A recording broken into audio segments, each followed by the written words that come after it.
இப்போ அண்ணாமலை அவர்கள் வந்து இந்த அவருடைய பதவியிலிருந்து அவர் ராஜினாமா செய்ய போறாரு, இல்ல அவரை வந்து நீக்க போறாங்க மத்திய தலைமை அப்படின்னு சொல்லிட்டு இருந்தாங்க. அண்ணாமலை அவர்கள் எடப்பாடி அவர்கள் போனாரு, அண்ணாமலை அவர்கள் செங்கோட்டன் அவர்கள்னு டெல்லி பயணம் போயிட்டு வந்தாங்க. இப்ப மறுபடியும் அண்ணாமலை அவர்கள் டெல்லி பயணம் போறாங்க அப்படின்ற ஒரு செய்தி வந்து பார்க்க முடியுது. திரும்பவும் ஒரு தலைவர் பதவியிலிருந்து விலக்க போறாங்க. அண்ணாமலை மாதிரியான ஒரு ஒரு பவர்ஃபுல் மேனை விளக்குறதுங்கிற பேச்சுக்கு இடம் கிடையாது. அது நட்டம் அவங்களுக்கு தான்.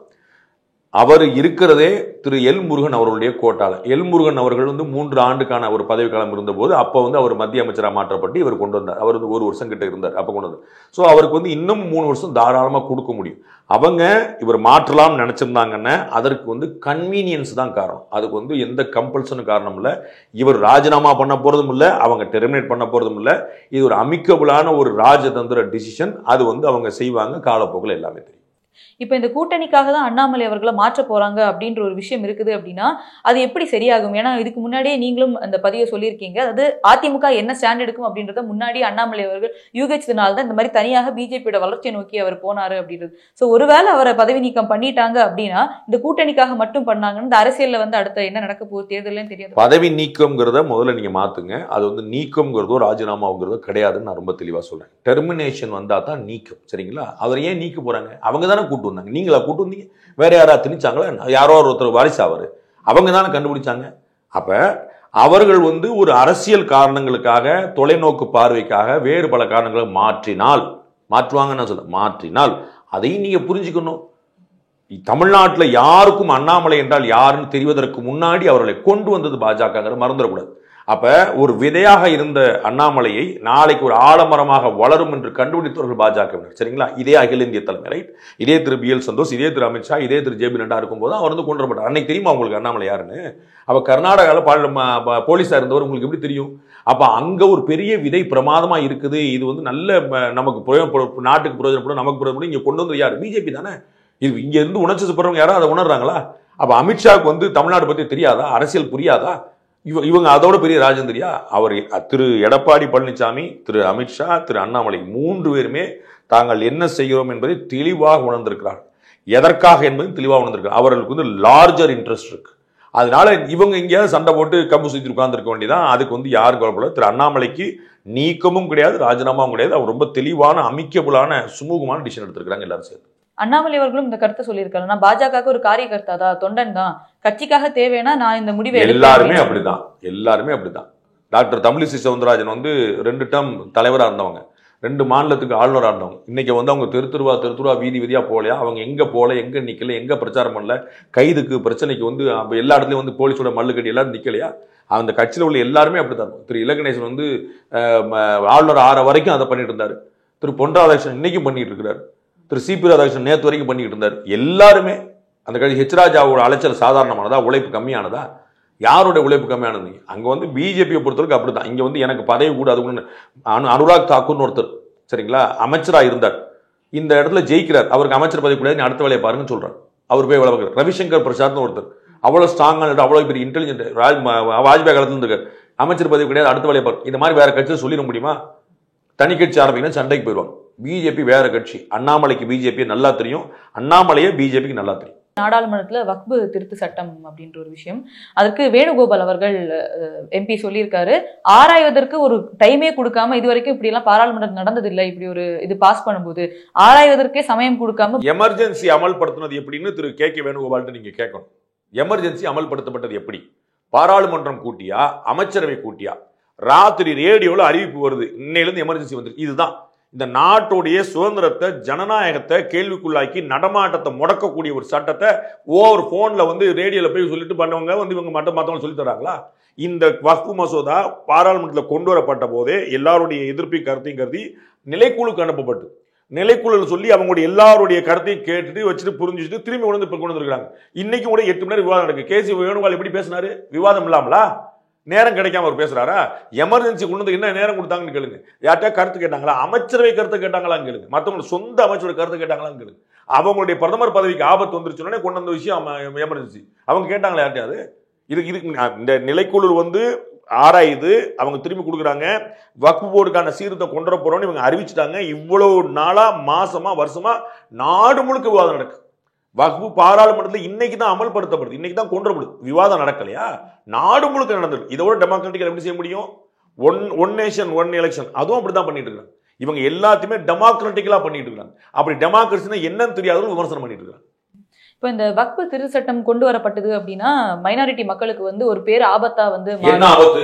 இஸ்லாமிய மக்களுடைய நிலங்கள் எல்லாம் பறிக்கப்படும். யாரா ஒருத்தர் திரு வேணுகோபாலோ திரு செல்வப்பண்ணி யாரா ஒருத்தர் என்ன ஆபத்துன்னு சொல்லட்டும், என்ன ஆபத்துன்னு சொல்லட்டும். அவங்க நிலங்கள் பறிக்கப்படுது அப்படின்ற ஒரு விஷயம் யார் பறிப்பா? யார் பறிப்பா? வக்ஃபு போர்டுக்கான அதிகாரம் வக்ஃபு போர்டு அரசாங்கம் எடுத்துருச்சா? அறநிலைத்துறைங்கிறது இன்னைக்கு அரசாங்கம் வச்சிருக்கு. வக்ஃபு போர்டு அப்படி அரசாங்கம் வச்சிருக்கா? திரு செல்வப்பண்ணி கேட்பாரா? வக்ஃபு போர்டு அரசாங்கம் எடுத்துருச்சுன்னா சண்டைக்கு ஒரு வர மாட்டாரா? அறநிலைத்துறை கவர்மெண்ட் வச்சிருக்கேன், எங்க கோயிலை பூரா வந்து ஆக்கிரமிச்சு வச்சிருக்கேன் கேட்கிறாரா? அவரு கோயிலுக்கு எல்லாம் கொடுக்கப்படுற நிதி எவ்வளவு, கோயில இருந்து எடுக்கப்படுற நிதி எவ்வளவு சொல்லுவாரா திரு செல்வப்பண்ணி? இந்து மத கோயில்கள் பூரா அங்க போயிடுச்சு. அப்படி வக்ஃபு வாரி எடுக்கப்பட்டிருக்கா? மாநில அரசுகள் முடிவெடுக்கும், கலெக்டர் முடிவெடுப்பாரு, நிலங்கள் ஆயுசு முடியும். இன்னைக்கு உங்க லேண்ட வந்து இது வக்ஃபு லேண்ட் அறிவிச்சிட்டாங்கன்னா நீங்க ரெஜிஸ்டர் பண்ண முடியாது, கோர்ட்டுக்கு போக முடியாது. இது தமிழகத்துல மட்டும் இல்லையா? ஹெச்ஆர்என்சி அப்படின்றது எல்லா மாநிலத்திலயும் தானே இருக்குது. உங்களுக்கு தெரியல, தெரிஞ்சுக்கு. எத்தனை மாநிலத்துக்கு நீங்க சொல்லணும்? இல்ல அதிகமான இமாச்சல பிரதேசல இருக்குதா, உத்தரப்பிரதேசல இருக்குதா, மத்திய பிரதேசல இருக்குதா, ராஜஸ்தான்ல இருக்குதா, எங்கெங்க இருக்கு நீங்க சொல்லணும். தென் மாநிலங்கள்ல ஒரு 4 மாநிலத்து இருக்கு. அது இங்க வந்து கெட்டு போன விஷயம். அவங்களுமே அவங்க சுதந்திரமா கொடுத்துருக்காங்க. நீங்க திருமலை திருப்பதி தேவஸ்தானத்துல இந்த பிரச்சனை கிடையாது.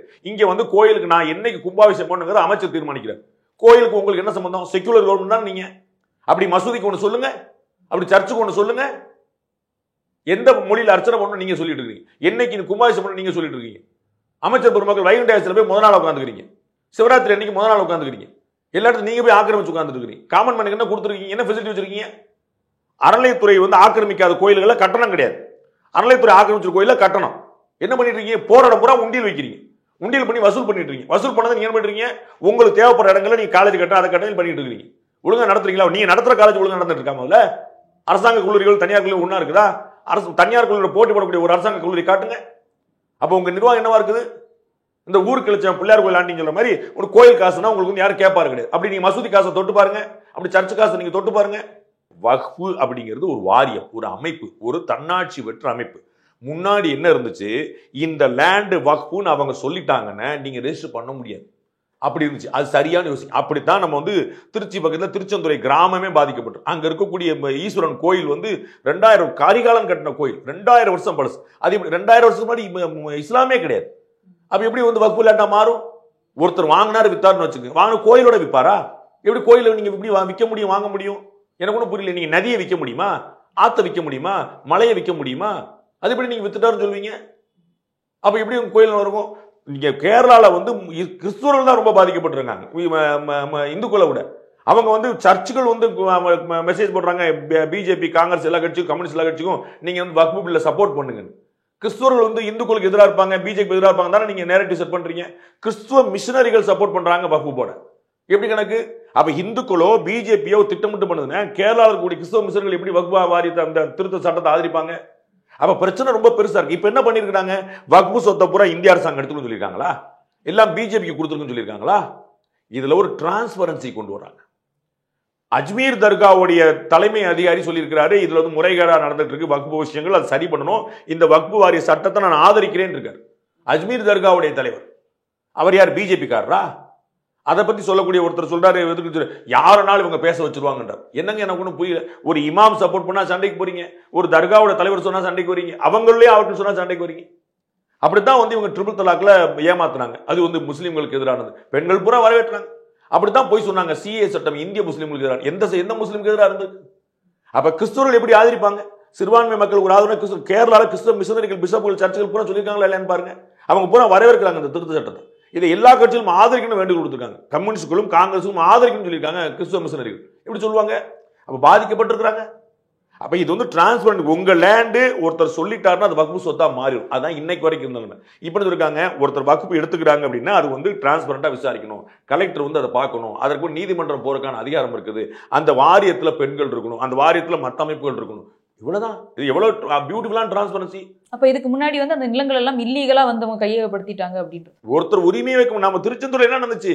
ஏன் லேண்ட நான் விற்க போறேன், இது உங்க லேண்ட் கிடையாதுன்றாங்க. எப்படி இருக்கும்? இல்ல வக்ஃப் இல்லனாலும் அது என்னோட லேண்ட்னா நான் என்னோட லீகல் ப்ராப்பர்ட்டிஸ் அங்க வச்சானா அது எனக்கு கிடைக்க போகுது. இதுக்கு முன்னாடி பண்ணவே முடியாது. உங்களுக்கு தெரியல, தயவுசெய்து தெரிஞ்சுக்கங்க. வக்ஃப் ஒன்னு சொல்லிட்டாங்கன்னா நீங்க எங்கேயுமே போக முடியாது. அதான் இதுக்கு முன்னாடி. இப்ப வந்து அந்த நீங்க சண்டை போடுறதுக்கான ஸ்பேஸ் கொடுத்துருக்காங்க. இப்பயும் மாத்தி விடல. இப்பயுமே வக்ஃபு சொத்து கிடையாது, உங்க சொத்துன்னு அறிவிக்க மாட்டாங்க. நீங்க நீதிமன்றம் போறக்கான நீங்க வழக்கமான ஒரு தகராறு நடக்கலாங்க. உங்க லேண்ட் ஒண்ணு இருக்கு, அவர் ஒரு லேண்ட் இருக்கு. நீங்க வந்து யார் லேண்ட் என்ன செய்வீங்க? நார்மலா கோர்ட்டுக்கு தானே போவீங்க. இது சார் இது ஏன் லேண்டுமீங்க, அவர் லேண்ட். இதைத்தான் சொல்லி இதுக்கு முன்னாடி இப்படி வாய்ப்பு கிடையாது. நீங்க யோசிச்சு பாருங்க, கேட்டு பாருங்க. வக்ஃபு ஒரு லேண்ட் அறிவிச்சிருச்சுன்னு நான் ரெஜிஸ்டர் பண்ண முடியுமா, நான் நீதிமன்றம் போக முடியுமான்னு கேட்டு முடியாது. கலெக்டர் உட்பட யாருக்கும் அங்க அதிகாரம் கிடையாது. வக்ஃபு சொல்லிட்டாங்கன்னா வக்ஃபு வச்சதுதான். அப்ப இப்ப என்ன சொல்றாங்க, இல்லப்பா டிஸ்பியூட் இருக்குல்ல, ஒருத்தர் வக்ஃபு ஆமான்றாரு இருந்துச்சுன்னா ஒண்ணுமே பிரச்சனை இல்லை. ஒரு வக்ஃபு இல்லங்க அது ஏன் லேண்ட், அப்ப வந்து நார்மலா கோர்ட்டுக்கு போற ரைட்ஸ் கொடுக்கும்ல. கான்ஸ்டிடியூஷன் கொடுத்துருக்க ரைட்ஸ் டைரக்டா நான் கோர்ட்டுக்கு போக முடியும், சுப்ரீம் கோர்ட் வரைக்கும் போக முடியும். அதை போகக்கூடாது நீங்க எப்படி தடுத்து வச்சிருப்பீங்க? வக்ஃபுல கிடையாது. இப்ப அதை கொண்டு வந்திருக்காங்க. அதுவும் மாநில அரசு கிரண் ரிஜிஜு இன்னைக்கு பார்லிமெண்ட் ரொம்ப தெளிவா சொல்லிருக்காரு. மாநில அரசுகள்ட்ட தான் எல்லா அதிகாரமும் இருக்குது. லேண்டுங்கிறதே மாநில சப்ஜெக்ட். எல்லாம் இங்க வச்சுக்கணும். லேண்டுங்கிறதே பரந்தூர்ல விமான நிலையம் அமைக்கிறாங்களா, விமான நிலையம் யாரோடது? Airport authority of India, central government. சரிங்களா? ஆனா லேண்ட் யார் எடுத்து கொடுத்தது? கலெக்டர். புரியுங்களா? அப்ப மாநில அரசு. அப்ப மாநில நிலம்ங்கிறது ஸ்டேட் சப்ஜெக்ட். அப்ப வக்ஃபு சொத்து வந்து இந்த சொத்து யாரோடதுங்கிறத நரேந்திர மோடி வந்து இதை தூக்கி எங்க பிஜேபி காரன் கொடுத்துன்னு சொல்ல மாட்டார்.